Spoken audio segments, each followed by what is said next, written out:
నమస్తే. గత కొద్ది రోజుల నుంచి కూడా బీఆర్ఎస్ కాంగ్రెస్ మధ్య మాటల యుద్ధం జరుగుతుంది. అటు కేటీఆర్ సవాల్ విసురుతున్నట్టు పరిస్థితి ఉంది, అలాగే హరీష్ రావు కూడా సవాల్ విసురుతున్నట్టు పరిస్థితి ఉంది. దీనిపై మనతో మాట్లాడడానికి live stack development corporation chairman Charan Kaushik Yadav ఉన్నారు. మాట్లాడే ప్రయత్నం చేద్దాం. అన్న నమస్తే. నమస్తేనే అన్న, గత కొద్ది రోజుల నుంచి కూడా సవాళ్ళు విసురుతున్నట్టు సందర్భం చూస్తూనే ఉన్నాం. అటు కేటీఆర్ ఒక వారం రోజుల పాటు కాళేశ్వరం ప్రాజెక్టు మాకు ఇచ్చి కేసీఆర్కి ఇచ్చి చూడండి, నీళ్ళలా బారవ చూపిస్తామని చెప్పి కేటీఆర్ అంటున్నటువంటి పరిస్థితి. అలాగే ఇటు చూసుకున్నట్లయితే హరీష్ రావు 3 నెలల పాటు నాకు నీటిపారుదల శాఖ మంత్రి పదవి ఇవ్వండి, నాకు పిఏ అవసరం లేదు, డబ్బులు అవసరం లేదు, శాలరీ అవసరం లేదు, ఖచ్చితంగా నేను నీళ్ళెలా బారవ చూపించి నేను చూపిస్తాను అని చెప్పి కూడా చెప్పడం చూస్తున్నాను. దీనిపై మీ స్పందన ఏంటి? 5 సంవత్సరాలు ఇరిగేషన్ శాఖ మంత్రి ఉండి కాళేశ్వరం ఏమైందో తెలంగాణ సమాజం చూసిరు.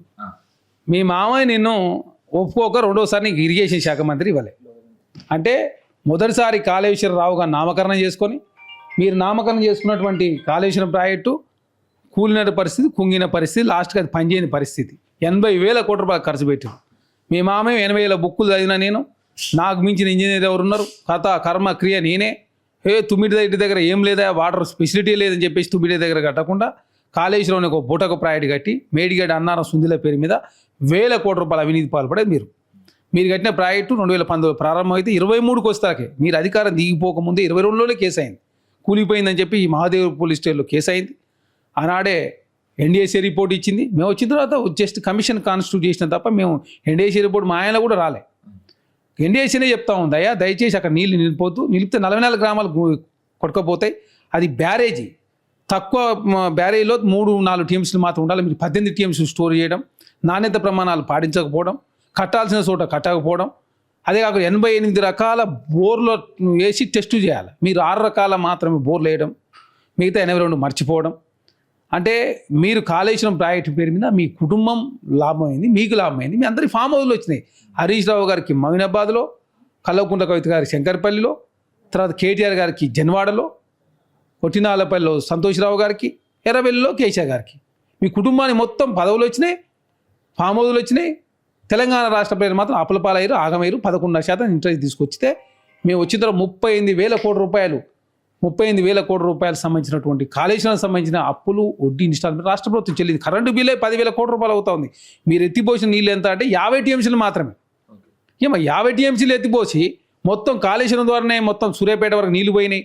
కాళేశ్వరం ద్వారానే తెలంగాణ మొత్తం సస్యశ్యామలమైంది. దాని ద్వారా వరి సాగు పెరిగిందంటే సార్, సమైక్య రాష్ట్రంలో 18 లక్షల మోటార్ పంప్ సెట్లు ఉంటే తెలంగాణ రాష్ట్రం ఏర్పడిన తర్వాత అది 25 లక్షల మోటార్ పంప్ సెట్లు అయింది. మేము కట్టిన శ్రీపాద ఎల్లంపల్లి ద్వారా సూర్యాపేట వరకు నీళ్ళు వస్తున్నాయి. మిడ్మా అనేరు అక్కడ ఉన్నటువంటి కాలువల ద్వారా కావచ్చు, ఆ చెరువుల ద్వారా వర్షాభావం మూలంగా శ్రీపాద ఎల్లంపల్లి ద్వారా అక్కడ సూర్యాపేట వరకు నీళ్ళు వస్తే మేము కట్టిన మీకు పెట్టిన ప్రాజెక్టులు 3 పనిచేయడం లేదు కదా. ఆ 3 పని చేయకుండానే శ్రీపాద ఎల్లంపల్లి ద్వారా సూర్యాపేట ద్వారా నీళ్ళు వస్తే దాన్ని మొత్తం రాజకీయం చేసే ప్రయత్నం మీరు ముందుకు పోతా ఉన్నారు. అంటే అలాగే మొన్న జరిగిన ప్రెస్ మీట్లో రేవంత్ రెడ్డి గారు కూడా కేసీఆర్ నువ్వేరా, ఈ 3 ఏళ్ళు కూడా నువ్వే పరిపాలించి మాకు అన్ని ఒప్పించి తీసుకుంటే మీకు ఇస్తామని చెప్పి కూడా చెప్పడం జరిగింది కదా. అదే కేసీఆర్ గారు ప్రతిపక్ష నాయకుడుగా లేఖ రాస్తే అసెంబ్లీ చర్చ పెడతాం, మీరు మరి ఎంత నిపుణులో, మీరు ఆనాడు ఉన్నటువంటి ఇంజనీర్లు అంతా రిపోర్టు తుమ్మిడి దగ్గర కట్టండి, కాళేశ్వరం వద్దని చెప్తే మరి ఎందుకు ఇక్కడ కట్టాల్సి వచ్చిందో, ఆ శ్యాంప్రసాద్ రెడ్డి గారు ఇచ్చినటువంటి రిపోర్ట్ ఎందుకు తొక్కిపెట్టాల్సి వచ్చిందో, 11,000 కోట్ల రూపాయలు ఖర్చు పెట్టిన ప్రాజెక్టుకు ఇంకొక దాదాపు 17,000 కోట్ల రూపాయలు ఖర్చు పెడితే పూర్తి ప్రాజెక్ట్ని ఎందుకు మరి నెగ్లెక్ట్ చేశారు. ఇవన్నీ కూడా కాంగ్రెస్ ప్రభుత్వం సమాధానం చెప్పడానికి సిద్ధంగా ఉంది. 27,000 కోట్ల రూపాయలు ఖర్చు పెడితే అయిపోయేది. 38,000 కోట్ల రూపాయలు 11,000 కోట్ల రూపాయలు అప్పటికి ఖర్చు పెట్టారు. అదే కాకుండా మహారాష్ట్రలో తక్కువ శాతం కూడా మునుగుతున్న పరిస్థితి మనం చూసినాం. నిపుణులు చెప్పినా కూడా వినకుండా ఇప్పుడు ఎన్డీఏసీ కూడా అదే చెప్పింది. ప్రపంచంలోనే వారం రోజులు టైం ఇవ్వండి, ఒక వారం రోజులు కేసీఆర్ గొప్ప చెప్తే మేము ఏందో నీళ్లు బారించి కేసీఆర్ లేఖ రాస్తే అయిపోతుంది. మీరేం లేఖ రాసేది? కేసీఆర్ ప్రతిపక్ష నాయకుడా మీరా? ఆయన ప్రతిపక్ష నాయకుడు అయితే మీరు ఎట్లా చెప్తారు? మీరు after all deputy floor leader.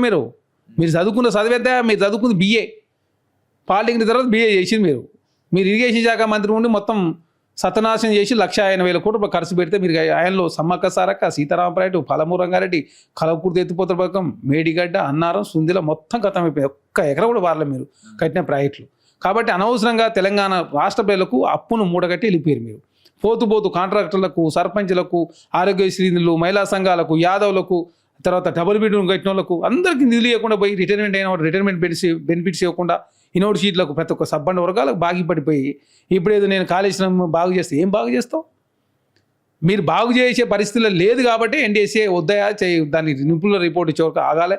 Joshi commission హైకోర్టులో కేసు ఉన్నదని చెప్పేసి వారు బతుకుంటా ఉన్నా 44 గ్రామాలు మునిగిపోతాను. మేము ఆమె నిన్ను కాళేశ్వరంలో లంగపని చేసినని చెప్పేసి రెండోసారి మీకు మంత్రి పదవి ఇవ్వలే, ఇరిగేషన్ శాఖ మంత్రి. మళ్ళీ వచ్చాట బాగు చేస్తావు. ఏం బాగు చేస్తావు?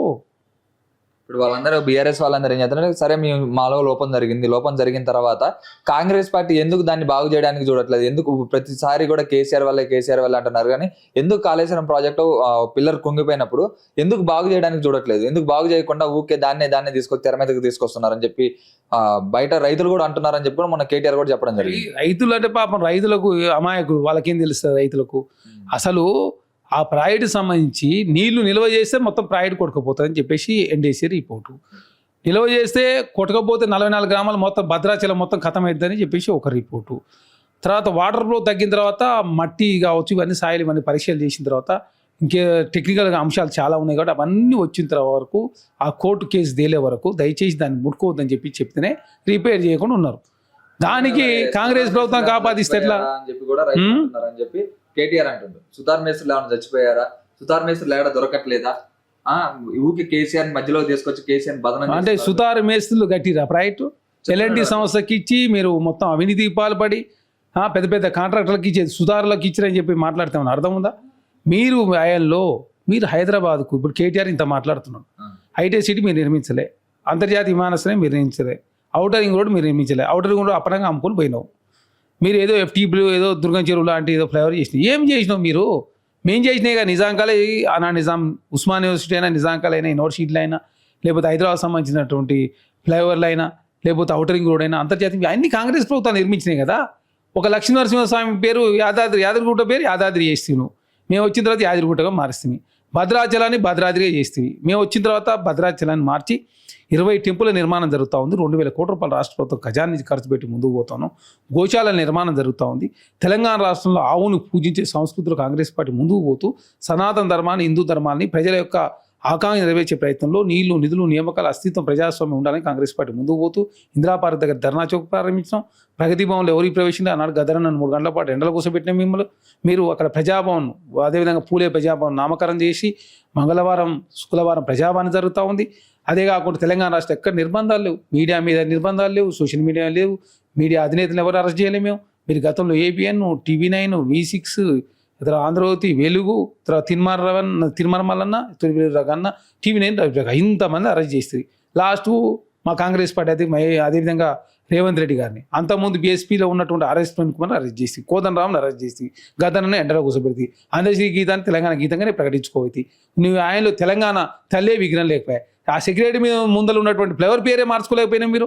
సోయిలేని కేసీఆర్ అట ఇక వచ్చేట కాళేశ్వరం బాగు చేస్తారట. దానికి హరీష్ రావు గారు స్టేట్మెంట్లు, కేటీఆర్ మీ పార్టీ కమిటీలు వేసుకోండి సార్. ముదిగాలు ఎందుకు కమిటీలు వేసుకోలేకపోతుంది మీరు? మీ కమిటీలు వేస్తే ఆ పార్టీలో ఉన్న వాళ్ళు ఉంటారో ఊడుతారని చెప్పి ఒక కమిటీకి మీరు ఒక విద్యార్థి విభాగం అధ్యక్షులు లేరు, ఆ కార్యవర్గం లేదు, జిల్లా అధ్యక్షులు లేరు, యూత్ విభాగానికి లేదు, తర్వాత BC cell, SC cell, ST cell, మీ కార్యవర్గం అంతా ఖాళీ ఉంది. మీ పొలిటిక్ బ్యూరోనే లేదు బీఆర్ఎస్ పార్టీకి.